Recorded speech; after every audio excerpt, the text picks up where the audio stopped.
Hi, my name is Cheri. Welcome to my stamp studio and my Merry Christmas in July little series that we have going here. So I wanted to remind you that the holiday catalog does start on August 4th. I know I have some new viewers, so I wanted to make sure that you all knew that if you don't have this, let me know, and if you're in the US, I'd be happy to send you a copy. But it also doesn't start until August 4th, so most of the things I'm using that are more of the Christmas themed things, you can get August 4th. So if you're looking to purchase those, that's when you can get those. And then a lot of the basic things that I'm using, and I've kind of mixed it in, are part of our regular current line. So there's a little bit of back and forth between the annual catalog and this catalog. If you don't have the annual catalog, I can send you that one too. So just let me know. But this one does start August 4th. And then as part of this, ending on August 2nd, is my registration for my Try It class for this. And with my Try It class, you will get projects to make 10 cards, and they are designed around the 10 new designer series papers that are in this catalog. You'll get the new ribbons, the new embellishments, some new punched items, some new die cut items, some new dry embossed items, and then you get the videos for the 10 projects to follow along with me to make them. You need to provide your own stamped sentiments, but it's a super fun class. But it does close on August 2nd, the registration, and all those details are on my website. Those are my favorite classes because you get to see everything that's in the catalog new-wise, as far as like the little pieces, so you know what you really like. Because seeing it in person is a whole lot different than seeing like this ribbon. When you see it in person, it's so much prettier than in the catalog. So here's some things that you might not have seen. These have all posted recently on my Christmas in July. So I just wanted to go through these real fast. This one actually hasn't posted yet. It's coming. It's part of a little box series or a little packaging thing that's coming. I'm gonna film it after I do this one, but I've already done it once on a live, so I have it. So here's my watercolored nativity. Here's the triple metallic pines. This one was a real hit. It's stamped on the window sheet. So that one's fun. And then this was yesterday's. So my weekend has not gone as planned. Not in a bad way, but my daughter was supposed to be out of town. They were supposed to go to New York, and we're not allowed to go to New York if you're from Indiana. So, well, they can. They just would not have been allowed to go anywhere once they got there. So we got to spend some time with them yesterday. So for today's card, we're going to go take a totally different color theme. And I want to just show you real quick. So the set I'm using today is Coming Home, and it's part of our Make a Difference series for this catalog. So here are some of my favorite people in the whole world. I don't know, I hope you can see it because of the lights. One of them is by blood and one of them is by heart. So with the Coming Home series as Make a Difference, it is $3 from every set, no matter if you purchase it just the set, part of the suite, or part of the bundle. $3 will go to organizations that support adoption, infertility, and foster care. So you would never know which one is my blood and which one is by heart. Let's see, because here we go. There's another one. I mean, they're all no less family. So adoption these are all really recent pictures, but ever since the get-go, they have all looked, because they are just as all family. So, and there's no way everywhere we go, people just all think, nobody would ever guess that not all blood, because once they're part of your family, they are part of your family. So adoption has a really special place in our life. We may be swimming together with some of them soon. I like being, two of my great nephews, one is a nephew. So all kind of the same, because they're all in the same age bracket. So this set, I wanted to get it right away because the cause is near and dear to my heart. So it is Coming Home. It has a really, really bright, cheery, fun paper that goes with it, which was one of the very first cards that I made when I made a 4th of July card. I'm not using any of the paper today because I wanted to go more of a winter themed. And it has dies, which I am going to use the dies. And then the paper, the ribbon and embellishments match the paper, so I'm not using any of those. But I am using our new Glimmer paper. I think it's balmy blue. I meant to look what color this is, but then this is one of the new Glimmer papers that's in the catalog. And then I'm only using our shimmery white cardstock because it's my favorite. And I want it to be all glistening, this card, and it's got such a lovely shimmer, and it also watercolors well. And we're going to do a little bit of watercoloring on this card. So first I have the 3 stamps that I'm going to use. I'm going to use 2 of the houses and the little wreath. The little bug and the trees and the smoke, also cute. And then there's 2 more houses that I didn't use. And when I was getting my pad out, I popped it in half. And I didn't want to get my hands all dirty right before I filmed. I was going to re-ink it. So my pad's in half. And my pad is also very old. It's one of those ones, and every time I'm like at the end of some months, I'm like, what do I need to buy? And it never occurs to me that I could buy a new white pad, because you know, it still works. It's exactly the same. It's just, it looks like these now. But this is a craft ink, and so I'm going to be embossing. And I've just put all 3 stamps on together. Because if you're going to stamp them all at the same time and cut them out, it doesn't matter where they are. Just make sure that you have them all cut far enough apart space-wise that you can cut with your dies. So you could use Versamark. I'm just using white. And then I'm going to use some white embossing powder. So this is a fun card if you are thinking ahead for Christmas and you're gonna go ahead and get some stuff done in summer. This is a really fun one to do, because if it's hot as the blazes outside, you could be working on a really fun wintry card. Kind of cool you down mentally.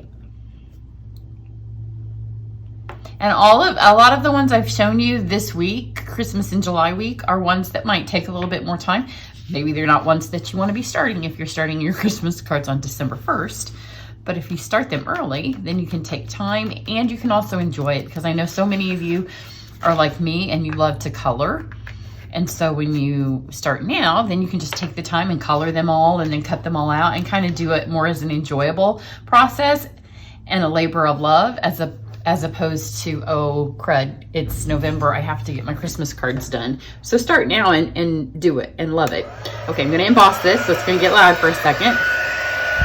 You want to make sure that it embosses all the way. So when you're white on white, you need to angle it so you can see it melt. Once the gun's hot, it melts. Now you can see it. And I know some of you are going to ask me why I hold my gun at the bottom. And part of it is because when I started stamping, embossing guns didn't exist. So I embossed with an iron. And when you used an iron, obviously it was on the bottom. So I'm used to that. Plus, when I'm filming, it's kind of easier for you to see because my gun's not in the way. So now you can see when it's heated, it goes from that dull finish to that nice bright. See, it's nice and bright and right there where it started. So don't do this. I see so many people do this. It heats much better if you let one part melt and then move it on. That way you don't get done and you're painting and then all of a sudden you've wiped away a whole little corner because it didn't heat. So once you think you've got it all done, then just kind of angle it around in the light, and you can see this one's all nice and melted. And then we do need to run this through the die cut machine. And I don't like to run it through when it's super hot because it can smash that. Okay, so let's move this over here. We have a couple of different dies we're going to use, and I'm not going to put them all on at once. We do have embossing plates in the catalog currently, and they are back with our new die cut machine, which if you are a demonstrator, you can order them. You can order that next month in August. If you're a customer, you can get it in September, and I will have tons of free classes that are special classes that won't be for anybody else. Well, for my demonstrator team and for those of you who order the new die cut machine from me. So be watching for that, and I'll start putting some information on that on my website and in my email, and I'll let you know about it in the videos. But I have 3 of these. This is my original one. I've had it ever since the week that we started selling them. So I think it's been 15 years maybe. It's been a long time. So I am due for a new machine. So I'm just going to lay these on here. But if you need new plates, these ones from the catalog currently, they do work on this. So you don't have to wait to get new plates if you're still using the Big Shot. So just lay that on there, and then always make sure to grip this tight, because so many people get it lined up and then you kind of let go, and when you let go of it, then they move. As long as you're holding it tight until the last piece goes through, then they're not going to move on you. So we've got those punched out now, and now we can use this extra bit of paper. So what we have is this little snowscape here, which I want it to be the bottom. This is going to punch all the way out. So as long as my trees are on, I can go. Didn't put that house on very well. So we'll go right there. And then we've got this little bit here. And you want this to be on the flat part of your card. And then you can decide which way you want your snow to go. So it might be opposite than what my other one is, but it doesn't matter. And then I've got these two little trees, and I'm going to try to make them fit on the scrap. Otherwise, I have tons of little pieces of scrap laying over here if there's not enough. So that one can fit there. And can we get that one there? We can. So make the shimmery whites, not the cheapest cardstock. It's not expensive, but because it's, I'd like to use every little bit that I can. If you saw my video yesterday, you know it's about using what's laying on your table. So this way, if I use this all up, I can throw this piece away and I won't have it laying on my table, because we're gonna about have used it all now. So you'll see that when you take this apart, we're gonna have the bottom snowscape.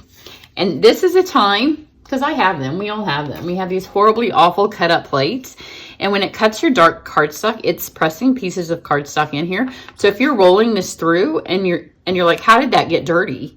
That's why, it's because it's picking those up. So you do need some clean plates, even if you just save them for when you do white stuff like this. And now we've got our second little snowscape and our two trees.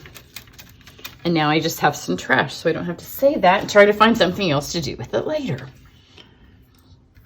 Which a lot of times, what I do with mine later is my daughter comes over and I have stacks of cardstock cut from classes or from camps. And I'm like, do you want this? And my trash is her treasure. Because she doesn't do classes. She does sell card packs online. So now we just need to color these, and we are going to do, if you've watched the video that I did with the nativity, we're going to do very similar watercoloring technique with this, with the water painter, but it's going to be a little bit of a resist.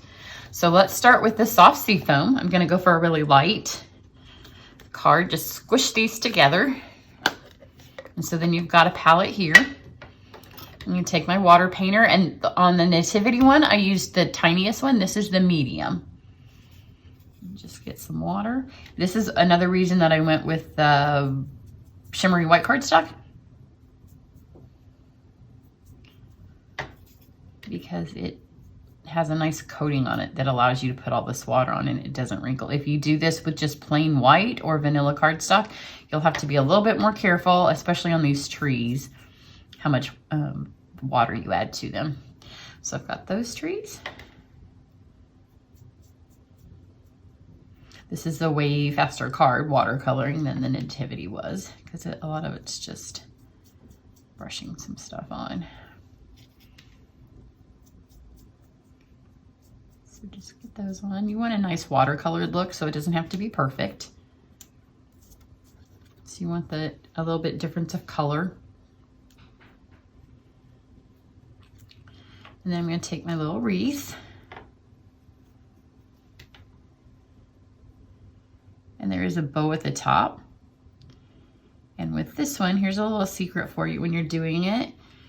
Color all the way out. Because you don't, when you go ahead and stick it on your house in a minute, you don't want that extra edge.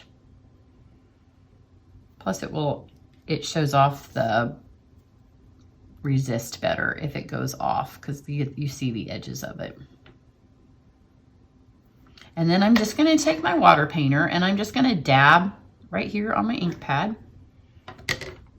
just so I get a little bit stronger. And then since I went to the edge right here, I'm just going to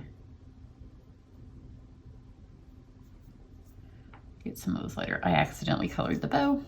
That's okay. We'll just color on top of it in a minute. Okay, now let's go to our Rococo Rose.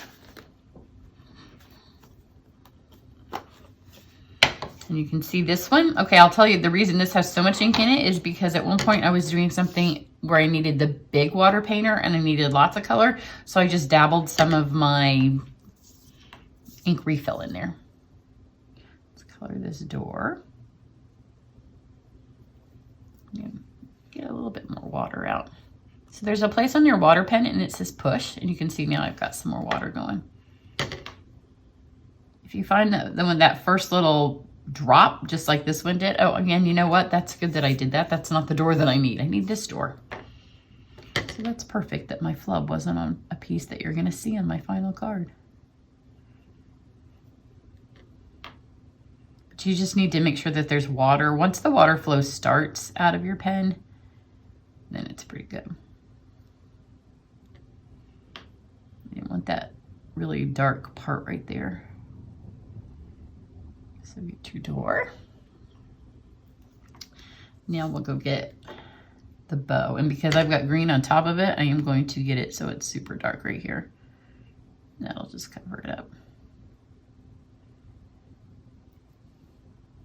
So just grab a blob of that ink. But you can put ink refills in here if you need more color. I still didn't get the bow. That's what happens when I leave my bifocals on to do a video for y'all, and this is not bifocal range. I really need to take my glasses off. But it looks fine. It's an optical illusion. On my up close one that I did with my glasses not on, you'll be able to see the bow better. Okay, now I've got So Saffron. We're just going to give a little bit of light inside these windows. So what I'm going to do is I'm going to take the edges where I want it to be the darkest, and I'm going to get all that ink off, and then I'm going to go back over now that my pen's almost cleaned off and just kind of fill that in. That way my windows are not like yellow. Just get a tad here, because I don't want them to be yellow blocks. You can see now it's just got a little tinge of like the lights are on at home. It's a very inviting little house. I was tempted to do it in the color of Our Home, but Our Home has black shutters and a red door, and it just didn't go with the balmy blue, and that's what the sparkle paper is really what my focus was when I started this card. Now I've got Smoky Slate.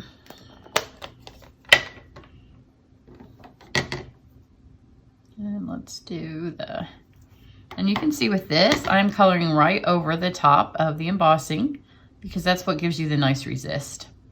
On the other things I wasn't, because they're too close to each, like they're an actual item. So I didn't want the yellow to go into my house or the rose to go into the house, but here you can get that nice resist. Get the chimney. So if you're making these for your cards, what you're going to do is decide how many you want to make. And then if you're making 15 of them, color all 15 of this house first. And then color 15 of this house. But do all of the grays on all 15 of them. So you kind of have a process, so you're not going back and forth changing colors, and you don't get to the end and you're like, oh, I forgot all of those. This looks like a little cottage from a fairy tale in this one. And then I have Misty Moonlight. You can see it doesn't take long, and if you like to color, it's very relaxing. And again, I don't want this to be, there's dark Misty Moonlight, and then there's the color that I'm going for here because I'm going for a light colored card. So just load up your pen and just get that light Misty Moonlight.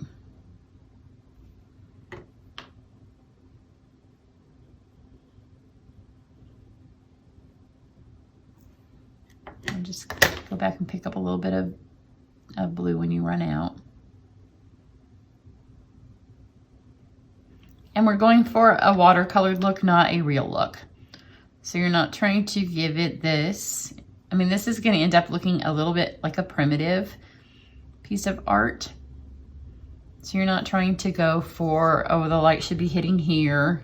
And now this back, I want it to be a tiny bit darker. So I'm going to pick up a little bit more ink, but I don't want it to be that really dark. And I'm going to start down here because this is getting covered up.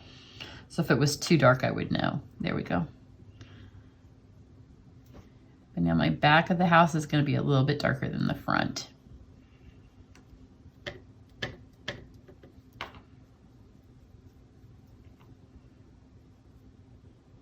So this is a good one if you like to watercolor, but you feel like it's not your thing, because it's, you know, the primitive kind of style, because this house really lends itself to that, is much more just colored in. It's not, in fact, you could color just straight flat color and it would look like it was original primitive art. Again, not all of this is going to show. So I'm just trying to get it's going to show. And then just make sure before you put your cap back on your brush that it's wiping clean. And I filled these with water, not all the way, about half the way the first time I got it. I do use my finest tip the most, but I haven't had to refill them since, and I've used them a lot. So I have my shimmer white here. Move these out of the way. I'm going to fold it in half. The nice thing when you've stamped on shimmer white is the inside is going to be beautiful, and you could use one of the other houses to stamp on the inside and color it with your sentiment. But I'm not going to do that right now. So I'm going to start here. I'm going to use my Seal Plus because sometimes with our Glimmer papers, it just is nice to have them hold just a tiny bit better. So I've cut this. It's about 2 3/4 by 4. And then I'm going to start with this bottom one. My little bottom bit of snow. And then the trees here. So they were cut a quarter of an actual 1/4 inch of cardstock. So they will go edge to edge. So then you can decide, do you want them to go like that? Do you want it to go like that? You can kind of mess with them. If you want it to go opposite, you do need to do it a little bit bigger or move it a little bit higher. And then I'm just going to put my seal right here on the edge because I want to be able to slip things behind it. So I'm going to start with this one. Put it down here on the edge. And it does go edge to edge because it's cut the same size. And then this one you can kind of, you see I left it so I can lift it up. And this time I'm going to put it the opposite direction. I still want to be able to lift this up.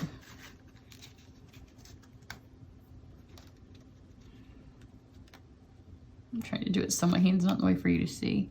So just slide that in there. So now you see you have a fun little, my other card, I moved it too much and I lost more of my blue. This one I left it down a little bit further. So now let's stick our house in.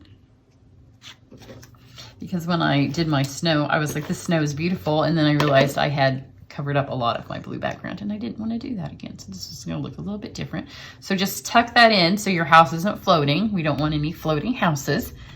Although it's 2020, who knows, maybe by Christmas we could have some floating houses. And take your the front of your house.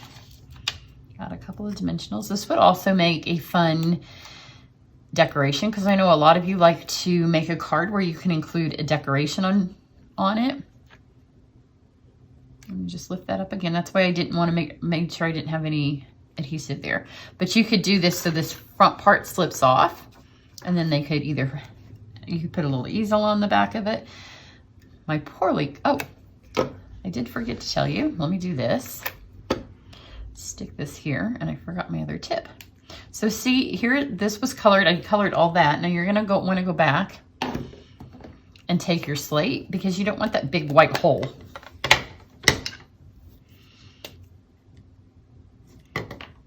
And just fill that in, and it gives the illusion then that it's on the roof and then it doesn't have a big white hole. It just kind of finishes the look. My other one looks better. So my other one has less blue, but it has a much better wreath. So I might make another wreath before I take pictures of these. So now you have these 2 trees here, and kind of just decide where you want them to go. You can still stick them in here because we've left the space. So I think I'll do that. So just lift those up. And the seal holds plenty well enough that those little pieces here are gonna hold it.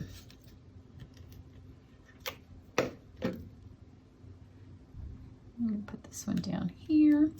And then just one last thing to set it off is we have these new adhesive back snowflakes. Sometimes our embellishments have really fun names. This catalog, it's call it what it is. The names come. But they have 2, like these are kind of pink iridescent and these are kind of blue iridescent, blue-green. So let's add some of both. I just lost one. So I'm gonna use it first. So just grab these. The stickies on this side, apparently. Oops. And I found that the blue ones show up better on the white paper, and these little white ones show up better on the blue paper. So just add some snowflakes.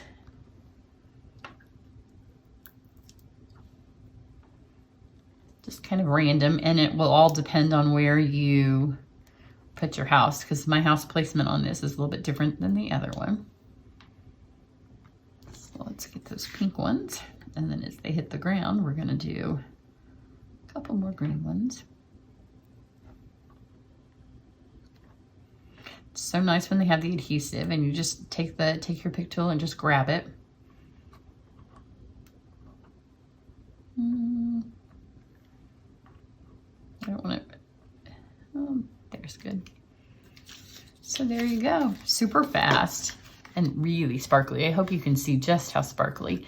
So let me show you this one has less blue, but my wreath is much better. So, you know, no card's perfect, but they're handmade. It's the thought that counts, correct? So that's what I have for you today. Keep checking back. My Christmas in July will end on Wednesday, and then we'll go back to some annual catalog and some fall things from the holiday catalog. And then I will have 4 classes coming up. So 3 will be product based out of the holiday catalog. So you'll want to get those. And then 1 is a Christmas Prep 2020, and it will have all kinds of stuff. It will have gifts, and it will be mostly video based. So for starting towards the end of August, September, and October, each week there will be a video that's some kind of project, maybe a card, maybe a tag, maybe a gift wrap, maybe a gift, all kinds of different things. And those will just be for people in the class only. So there'll be some super fun videos. I've been jotting down all kinds of ideas, and some my husband's been helping me with, so it'll be fun. But so all of those classes, I hope to have them all announced next week so you can start to sign up for them. So that's what I have for you now, and I will see you again tomorrow. Have a great day. Bye.